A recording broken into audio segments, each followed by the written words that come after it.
to another episode of learning.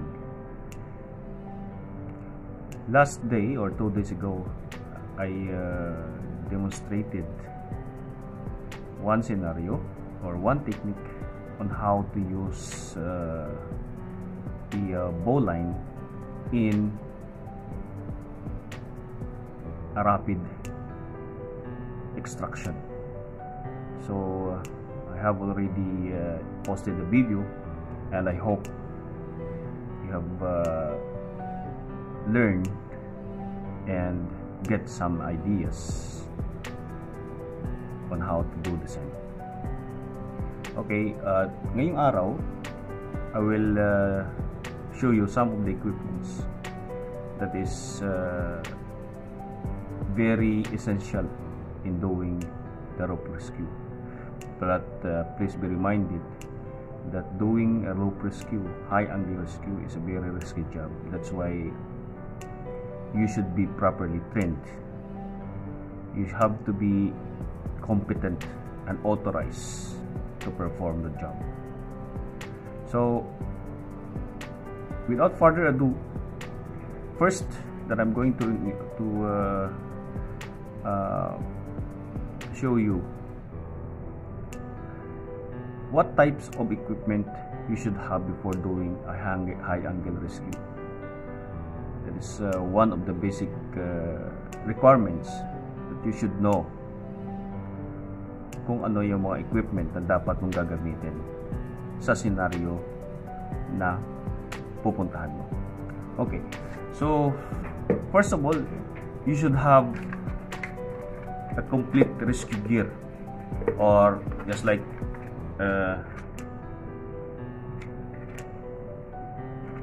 rescue helmet.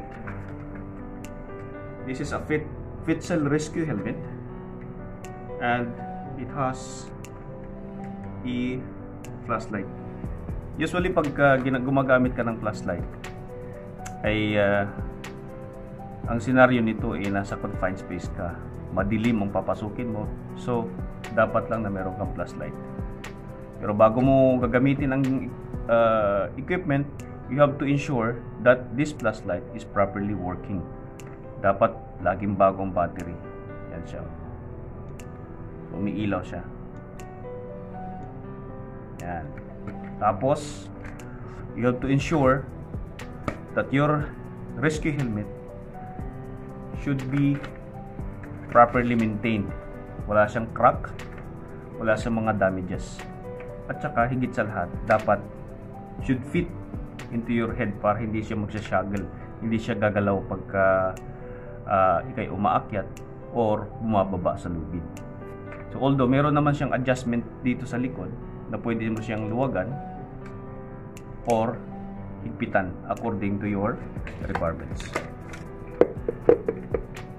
So pangalawa, dapat alam mo kung ano yung mga equipment. Pangalawa, dapat meron kang mga iba pang gears katulad ng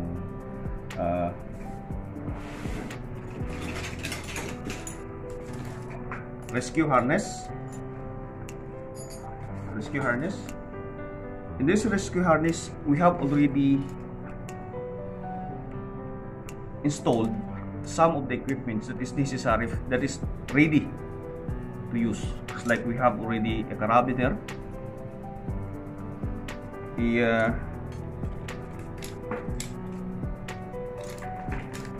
chest roll. Chest roll is a ascending device that can be used in climbing the rope. So ito yung kumakapit sa lubid para pag akyat mo dito ka sasabit. Yan. So meron naman siyang direction, meron siyang direction kung saan mo dapat nakalagay ang lubid. So dito yung arrow niya nandun sa taas. So dapat ang lubid ay nakalagay siya rito. Let's say.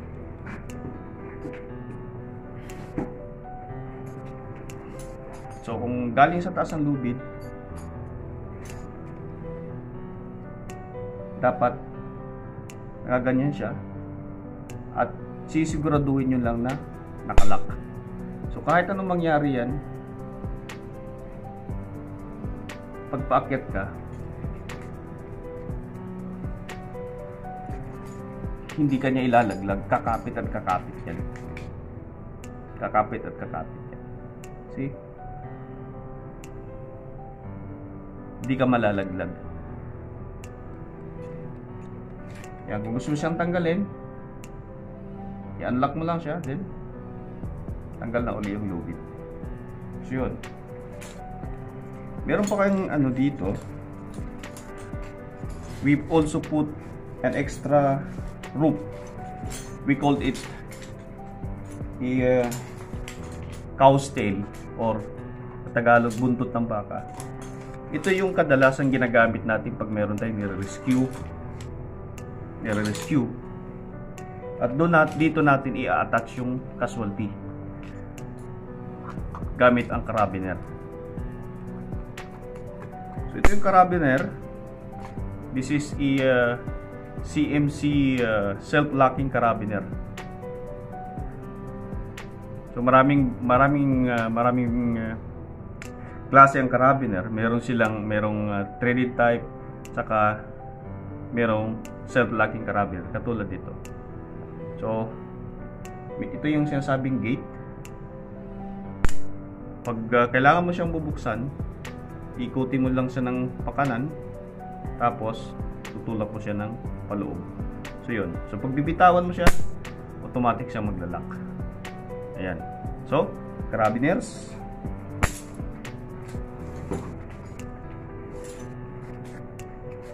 Itong isa pinaka-importante, dapat meron kang rescue gloves. Dahil para maprotektahan yung kamay sa hawak mo sa lubid, no? Para hindi siya masunog, hindi ka masugatan, hindi ka rin masaktan. Pangalawa, pag naka-gloves ka, it will give you a good grip, no? Good grip sa lubid. Komportable ka. So ano pa?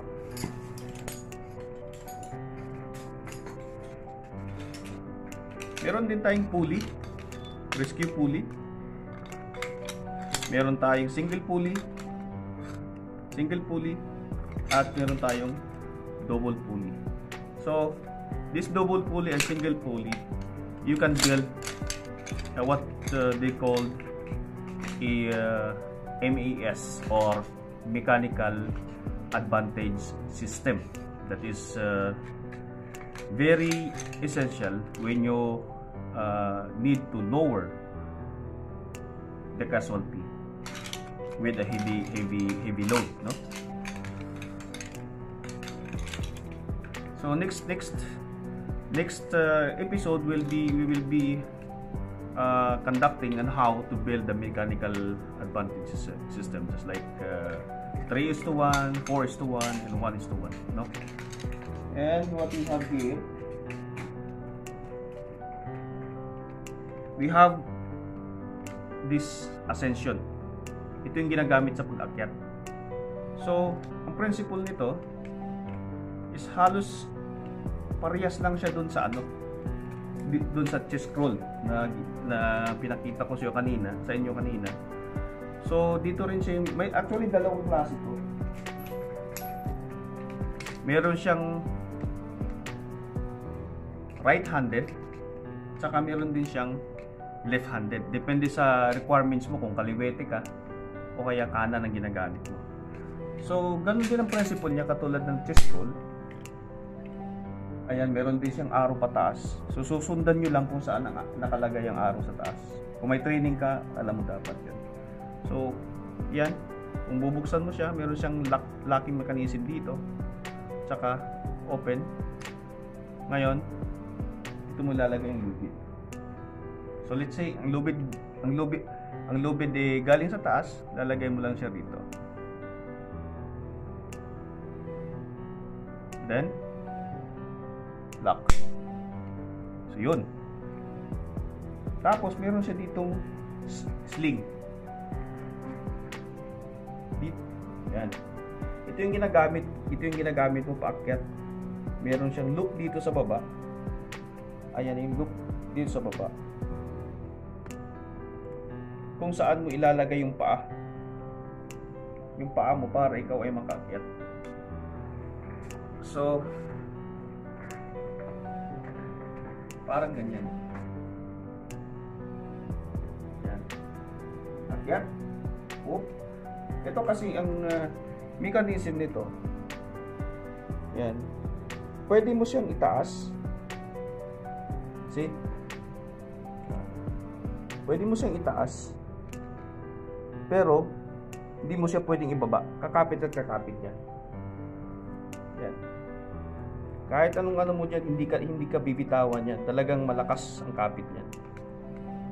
Pero pag tinataas mo, napakalambot. Ayan siya. Ganon din ang function sa dito sa left-handed ascension. Ganon din ang function niya. Okay?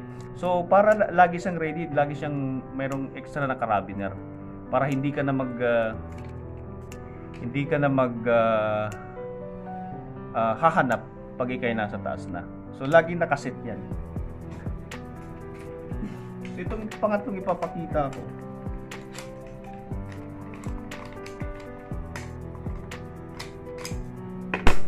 Ito iba naman ang function nito. Kung mayroon kasi tayong mga ascending device, meron ding descending device. Kasi pagbaba mo pag-akyat mo ng lubid, paano ka makakababa kung nakakapit yung mga gear mo? So mahirap. So kailangan meron kang descending device. Dali lang naman ang paggamit nito. Ang position nito nga naka-attach siya dun sa rescue harness with the using of the carabiner. Naka-attach siya ng ano.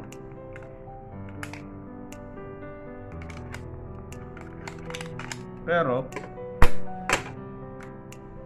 dapat alam mo kung paano mo ilalagay ang lubid. Meron naman siyang direction dito. Ayan, pag binuksan mo siya, meron siyang arrow. See? Yung arrow niya, dapat yung lubid mo papunta dito. Pag ganun. So, pakita ko lang.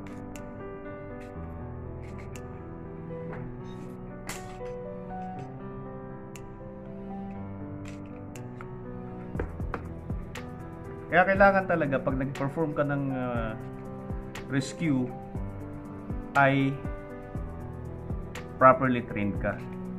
Kasi napaka-risky na naakit ka ng lubid pero hindi mo alam paano kung magkaroon ng aberya sa taas. Hindi mo alam kung paano ka lilipat ng lubid. Hindi mo alam kung paano ka bababa. So dapat lang talaga continuous learning is a good process para hindi mo makakalimutan kung ano yung mga pinag-aaralan mo.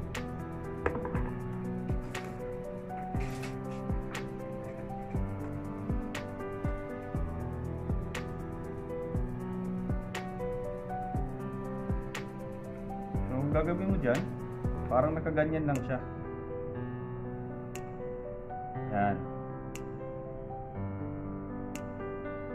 So, open muna natin siya.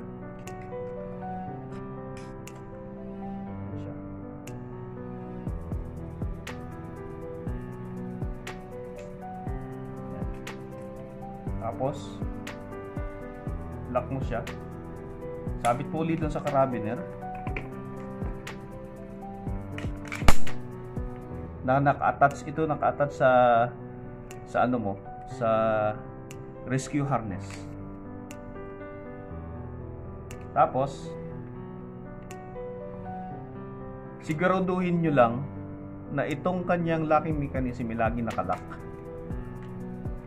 Yan, lagi siya, pag nakaganyan siya, ibig sabihin nakalock yan, nakalock. So hindi bibitaw yan, hindi siya bibitaw. Not unless na pagbaba mo gradually i-unlock mo siya. At the same time, meron tayong button na dapat mong pipindutin para dahan-dahan kang bumababa. Hindi biglang pagbaba mo. Although sa principle kasi ng Sa principle kasi ng rope rescue, lalo na pagka high angle, lagi kang may 2 lines. Meron sinasabing main line tsaka backup line. So laging ano yan, twin lines. Para pag bumigay man yung isa, meron ka laging backup. So hindi ka pa rin madidisgrasya. Although na rated ang lubid natin, it can carries up to 2,725 if I'm not mistaken for the 10 mm rope for 27 kilonewton. So 6,000 pounds. Pero hindi natin masabi pagka nandun ka, maaring tumama sa mga sharp edges yung lubid mo, magkaroon siya ng gas-gas katulad nito, at bumigay yung lubid, yung isa ika-catch ka pa rin. So hindi ka pa rin madisgrasya. So ito, mga ganyan. So hindi natin ito mapapababa, hindi natin ito mapapalower kasi wala siyang weight, no? Kumbaga demonstrate lang natin.